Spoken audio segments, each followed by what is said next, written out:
ভোটে ভুয়া তথ্য মোকাবেলায় জাতিসংঘের সহায়তা চাইলেন প্রধান উপদেষ্টা। ফোন আলাপে নির্বাচন, মানবাধিকার ও গুম তদন্ত নিয়ে আলোচনা।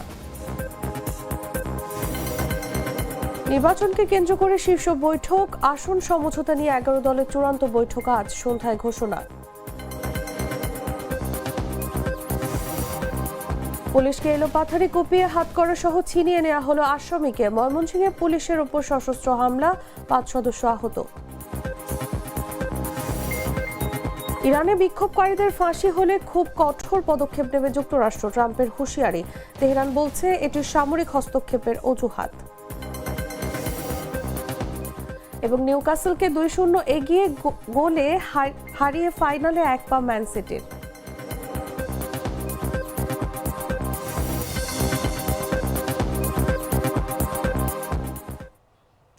এতক্ষণ শুনছিলেন সংবাদ শিরোনাম। দর্শক, আমন্ত্রণ বেলা 11টার সংবাদে, সাথে আছি আমি তাসলিমা তিথি।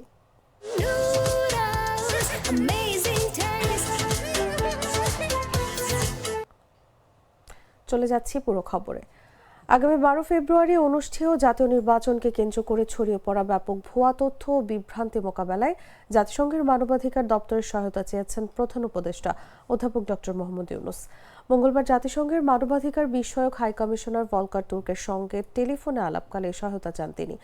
প্রধান উপদেষ্টার প্রেস সচিব শফিকুল আলম এ তথ্য জানিয়েছেন। টেলিফোনে আলাপকালে অধ্যাপক ইউনূস বলেন, নির্বাচনকে ঘিরে ভুয়া তথ্যের এক প্রকার বন্যা বইছে। এটি বিদেশি গণমাধ্যম ও স্থানীয় উৎস উভয় দিক থেকেই আসছে।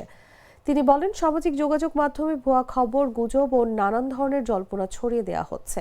এর প্রভাব নির্বাচন প্রক্রিয়ার উপর কি হতে পারে তা নিয়ে আমরা উদ্বিগ্ন। জাতিসংঘের মানবাধিকার বিষয়ক হাই কমিশনার ভলকার তুর্ক জানান, তিনি বিষয়টি সম্পর্কে অবগত এবং এই ক্রমবর্ধমান বিভ্রান্তিমূলক তথ্যের চ্যালেঞ্জ মোকাবেলায় জাতিসংঘের মানবাধিকার দপ্তরের পক্ষ থেকে সহায়তা দেওয়া হবে। টেলিফোন আলাপে দুই নেতা আসন্ন গণভোট, প্রাতিষ্ঠানিক সংস্কারের গুরুত্ব, গুম সংক্রান্ত তদন্ত কমিশনের কাজ, জাতীয় মানবাধিকার কমিশন গঠন এবং বৈশ্বিক ভূ রাজনৈতিক পরিস্থিতি নিয়েও আলোচনা করেন। আসন সমঝোতা নিয়ে আজ চূড়ান্ত সিদ্ধান্ত জানাবে 11 দল। এর আগে দুপুরে 11 দলের শীর্ষ নেতারা বৈঠক করবেন। 11 দল সূত্রে জানা গেছে, বুধবার দুপুরের বৈঠকে সমঝোতার বিষয়ে চূড়ান্ত সিদ্ধান্ত নেওয়া হবে। এর আগে সকাল থেকে বিভিন্ন দল তাদের নির্বাহী পরিষদেও বৈঠক করবে। এরপর সন্ধ্যায় এ বিষয়ে চূড়ান্ত সিদ্ধান্ত জানানো হবে। মঙ্গলবার দিবাগত রাত 1টায় 11 দলের শরিক জাতীয় গণতান্ত্রিক পার্টির সহ সভাপতি ও দলীয় মুখপাত্র রাশেদ প্রধান নিজের ফেসবুক আইডিতে এক পোস্টে জানিয়েছেন, ত্রয়োদশ জাতীয় সংসদ নির্বাচনের লক্ষ্যে বহুল প্রতীক্ষিত 11 দলের চূড়ান্ত আসন তালিকা ঘোষণা করা হবে 14 জানুয়ারি বুধবার বিকেল 4:30। এছাড়া মঙ্গলবার সন্ধ্যায় খেলাফত মজলিসের বৈঠক হয়।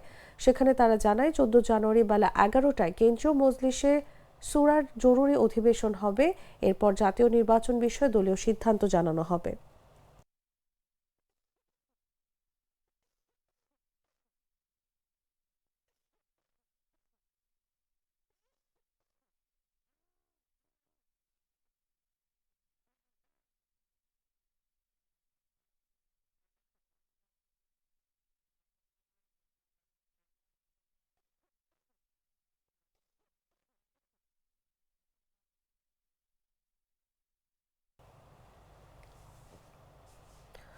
ত্রয়োদশ জাতীয় সংসদ নির্বাচন ও গণভোটকে কেন্দ্র করে বিদেশি নাগরিকদের আগমন, অবস্থান ও প্রস্থান নিরাপদ ও সুশৃঙ্খল রাখতে বিশেষ নির্দেশনা জারি করেছে সরকার। সোমবার স্বরাষ্ট্র মন্ত্রণালয়ের বহিরাগমন 5 শাখার উপসচিব মোহাম্মদ শফিকুল ইসলামের সই করা আদেশে এসব নির্দেশনা কার্যকর করা হয়। নির্দেশনায় বলা হয়েছে, বিদ্যমান ভিসা নীতিমালা ও সংশ্লিষ্ট প্রজ্ঞাপন যথাযথভাবে অনুসরণ করে বিদেশে অবস্থিত বাংলাদেশ মিশন ও দূতাবাস থেকে ভিসা প্রদান করতে হবে। একই সঙ্গে অনারাইভাল ভিসার ক্ষেত্রে আগমনের উদ্দেশ্য, স্পন্সরকারী ব্যক্তি বা প্রতিষ্ঠান, আবাসস্থল ও ফিরতি টিকিট যাচাই করে সন্তুষ্ট হতে হবে সংশ্লিষ্ট কর্তৃপক্ষকে। কোনো অনিয়ম বা সন্দেহ থাকলে ভিসা দেয়া যাবে না। বিদেশি সামরিক ও নিরাপত্তা বাহিনীর সদস্যদের আগমনের ক্ষেত্রে স্বরাষ্ট্র মন্ত্রণালয়ের পূর্বানুমতি বাধ্যতামূলক করা হয়েছে। এছাড়া নির্বাচন কমিশনের সুপারিশ অনুযায়ী বিদেশি পর্যবেক্ষক ও সাংবাদিকদের নির্ধারিত সময়ের জন্য নির্বাচন পর্যবেক্ষণ সিল সহ ভিসা দেয়া হবে এবং পর্যবেক্ষকদের ক্ষেত্রে ভিসা ফি মওকুফের সুযোগ থাকবে।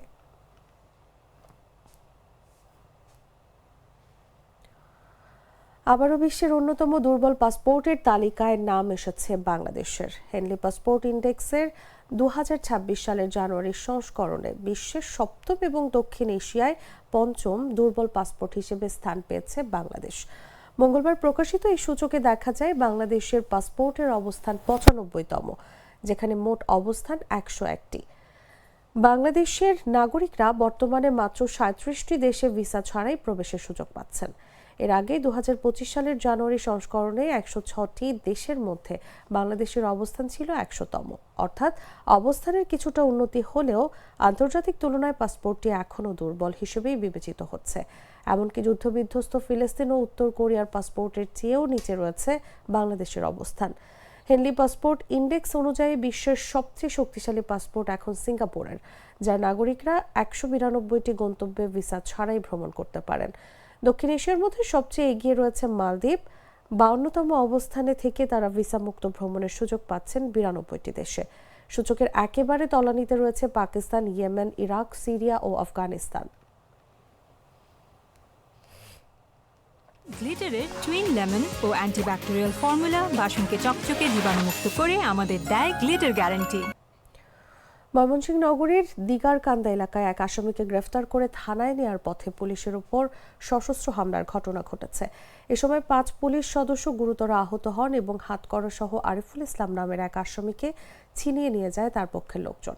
মঙ্গলবার বিকেলে দিগারকান্দা ফিশারি মোড় এলাকায় এই ঘটনা ঘটে। পুলিশ জানায়, আরিফুল ইসলাম একই এলাকার সাগর আলীর ছেলে এবং একটি মারামারির মামলার এজাহারভুক্ত আসামি। কয়েকদিন আগে রাসেল নামের এক ব্যক্তিকে কুপিয়ে ও পিটিয়ে গুরুতর আহত করার অভিযোগ রয়েছে তার বিরুদ্ধে। মামলার তদন্ত কর্মকর্তা এসআই ফরিদ আহমেদের নেতৃত্বে 5 সদস্যের একটি দল বিকেল 4টার দিকে অভিযান চালিয়ে আরিফুলকে গ্রেফতার করে। তাকে নিয়ে ফেরার পথে আরিফুলের বাবা সাগর আলীর নেতৃত্বে কয়েকশো লোক লাঠিসোঁটা ও দেশীয় অস্ত্র নিয়ে পুলিশের উপর হামলা চালায়। এক পর্যায়ে পুলিশ সদস্যদের মারধর করে আসামিকে ছিনিয়ে নেওয়া হয়। আহত পুলিশ সদস্যদের ময়মনসিংহ মেডিকেল কলেজ হাসপাতালে ভর্তি করা হয়েছে। কোতোয়ালি মডেল থানার ওসি নাজমুস সাকিব জানান, পরিস্থিতি নিয়ন্ত্রণে এলাকায় র্যাব ও সেনাবাহিনী টহল দিচ্ছে। ঘটনায় জড়িত থাকার অভিযোগে সাগর আলীকে আটক করা হয়েছে এবং ছিনিয়ে নেওয়া আসামি সহ অন্যদের গ্রেফতারে অভিযান চলছে। গোপন সংবাদের ভিত্তিতে আসামিকে গ্রেপ্তার করতে গেলে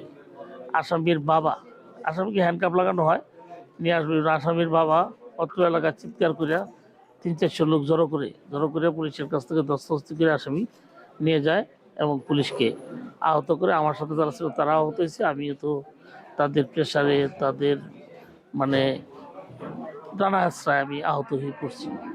হ্যাঁ, এখন আমি হাসপাতালে বেডে আছি। 5 জন, আমাকে নিয়ে 5 জন। হ্যাঁ, উদ্ধার করলো পরবর্তীতে। আমরা তো ওয়ার্ল্ডের ছেড়ে যখন জানানো হইলো তখন মনে করেন যে আপনার সদর সার্কেল মহোদয় অন্যান্য অফিসার একত্রিত হইয়া তারপরে তারা 5-7টা গাড়ি নিয়ে শতাধিক ফোর্স নিয়ে পরে আমাদেরকে উদ্ধার করে। শরীয়তপুরে ঢাকাগামী একটি রোগী বহনকারী অ্যাম্বুলেন্স 2 দফা আটকে রাখার অভিযোগে জমশেদ আলী ঢালি নামের এক রোগীর মৃত্যুর ঘটনা ঘটেছে। মঙ্গলবার দুপুরে ঢাকায় পৌঁছানোর আগেই তার মৃত্যু হয়। নিহত জমশেদ আলী ঢালি শরীয়তপুরের ডামুডা উপজেলার কুতুবপুর এলাকার বাসিন্দা। স্বজনদের অভিযোগ, মঙ্গলবার সকালে অসুস্থ অবস্থায় তাকে শরীয়তপুর সদর হাসপাতালে ভর্তি করা হয়। অবস্থার অবনতি হলে চিকিৎসক ঢাকার ন্যাশনাল ইনস্টিটিউট অফ নিউরোসায়েন্সে নেয়ার পরামর্শ দেন। প্রথমে 6,500 টাকায় একটি অ্যাম্বুলেন্স ভাড়া করা হলেও অতিরিক্ত ভাড়া দাবির কারণে সেটি বাতিল করা হয়। পরে 5,000 টাকায় আরেকটি অ্যাম্বুলেন্সে ঢাকার উদ্দেশ্যে রওনা দেন স্বজনরা।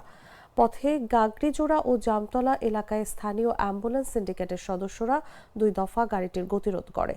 এতে প্রায় 1 ঘন্টার বেশি সময় নষ্ট হয়। স্বজন ও চালকের ভাষ্য, রোগীকে ছিনিয়ে নেওয়ার চেষ্টাও করা হয়। শেষ পর্যন্ত ঢাকায় নেওয়া হলে চিকিৎসক তাকে মৃত ঘোষণা করেন। ঘটনার পর অভিযুক্তরা পলাতক রয়েছে। 6,500 টাকা ভাড়া চাইছে, তারপরে উঠাইলাম ও 6,500 টাকা। উঠানোর পর কয় এই ভাড়া যাবো না, ভাড়া বাড়াই দিতে হইব। তারপর আমরা কই না, আমরা অ্যাম্বুলেন্সে যাবো না, আমরা এমনি বেশি টাকা পয়সা কম। তারপর আমার ভাই আসছিল, হ্যাঁ কল দিলাম আমগো এলাকার, হ্যাঁ আইলো, হ্যাঁ 5,000 টাকায় রাজি হইলো, হ্যাঁ গাড়িতে হ্যাঁ তো উঠাইতে দিব না। তারপর আমরা অটো দিয়ে রোগীর এই অবস্থায় সামনে নিয়ে হ্যাঁ গাড়িতে উঠাইলাম। উড়ানোর পরে হ্যাঁ আর দেখি নাই। তারপর ওই কোটাপাড়া রহনে যায় আঙ্গরে ধরছে ধরিয়া হ্যাগো গাড়িতে ঠাইনে টুনে উড়াই লাইব। এখান থেকে ওদের অ্যাম্বুলেন্সে উড়াইছে, ভাড়া কম পাইছে, সে আরেকটায় গেছে। ওরা আবার কইছে আমাদেরটা উড়ে ওদের নাও কেন, সেহেতু তাদের মধ্যে সমস্যা বাড়ছে। তো সে 75 বছর রোগী নিয়ে যাইতেছিল, রাস্তায় যে মনে হয় জাজিরা বা পদ্মার কাছাকাছি যে মারা গেছে, তারা ফেরত হয়েছে। বলছি এখন অভিযোগ দিলে আমরা ব্যবস্থা নেব। যদি এই কাজ করে থাকে তার যে বিচার হয় আইনত ভাবে, সেই বিচারই আমরা করে দিতে হবে। সোজা কথা, আমার দ্বারা কোনো ছাড় নাই। এর আগে একটা করছে, আমরা কোনো এটা কোনোদিনও এই পক্ষে নাই। কারণ আমি বলি নাই কেউ যে তোমরা গাড়ি আটকাও, তোমরা গাড়ি যে বেচাকিনি করো, তোমরা গাড়ি তো নুড়ে এইখানে ফিস বলা হয়েছে ৬,০০০ টাকা ভাড়া, আমার গাড়ি যাবে এইখান থেকে নিঃশান্ত। এই গাড়ি থেকে নামে আরেক গাড়িতে দিবে, তার বিচার হওয়া উচিত। রোজকার সাধারণ খাবার এখন হবে অসাধারণ। প্রাণ স্বাদের মশলা, স্বাদ বাড়ায়, ঘ্রাণ ছড়ায়। জানাবো আন্তর্জাতিক সংবাদ।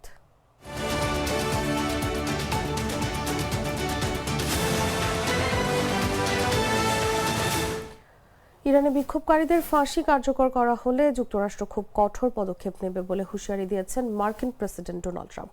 স্থানীয় সময় মঙ্গলবার সিবিএস নিউজকে দেয়া এক সাক্ষাৎকারে তিনি কথা বলেন। তবে কী ধরনের পদক্ষেপ নেওয়া হবে সে বিষয়ে বিস্তারিত জানাননি ট্রাম্প। এরই মধ্যে তেহরানের প্রসিকিউটররা জানিয়েছে, সাম্প্রতিক বিক্ষোভে গ্রেফতার হওয়া কয়েকজনের বিরুদ্ধে মোহারেবে অর্থাৎ ঈশ্বরের বিরুদ্ধে যুদ্ধ ঘোষণার অভিযোগে মৃত্যুদণ্ডের মামলা করা হবে। এ প্রসঙ্গে ট্রাম্প বলেন, ইরান যদি এমন কিছু করে তাহলে যুক্তরাষ্ট্র অত্যন্ত কঠোর প্রতিক্রিয়া দেখাবে। তার দাবি, ইরান ইতোমধ্যে হাজার হাজার মানুষকে হত্যা করেছে এবং এখন ফাঁসির প্রস্তুতির খবর আসছে।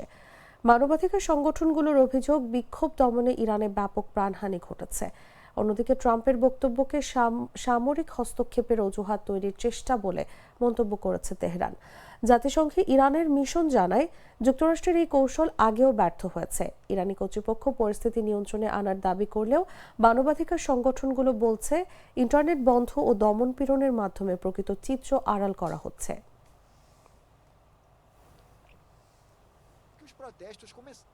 সংবাদ শেষ করব খেলার খবর জানিয়ে।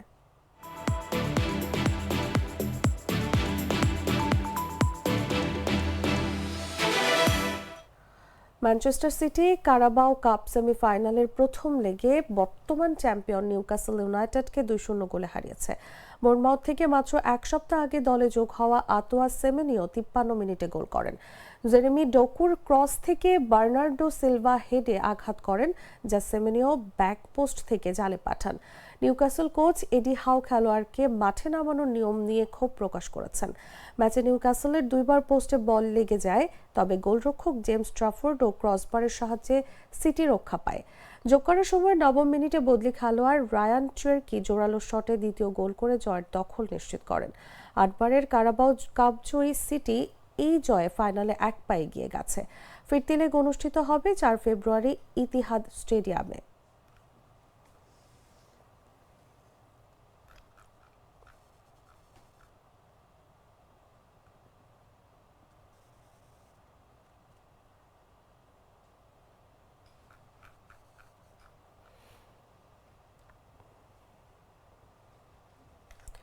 দর্শক, সংবাদ শেষ করার আগে শিরোনামগুলো জানিয়ে দিচ্ছি আরও একবার।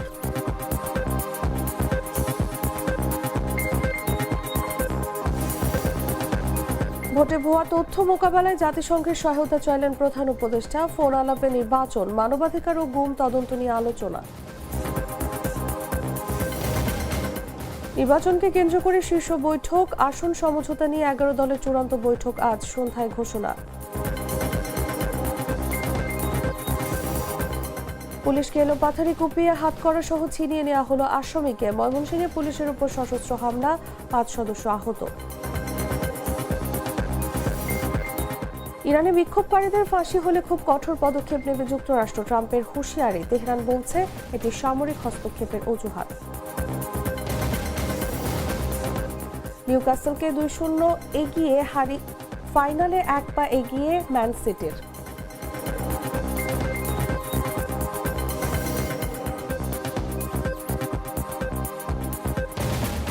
দর্শক, এই ছিল এখনকার মতো। এরপর দেখবেন দুপুর ১টা নিউজ। প্রতি মুহূর্তে সর্বশেষ খবর জানতে ভিজিট করুন jagonews24.com। ফলো করুন আমাদের ভেরিফাইড ফেসবুক পেজ এবং সাবস্ক্রাইব করুন জাগো নিউজের ইউটিউব চ্যানেল। ধন্যবাদ সবাইকে।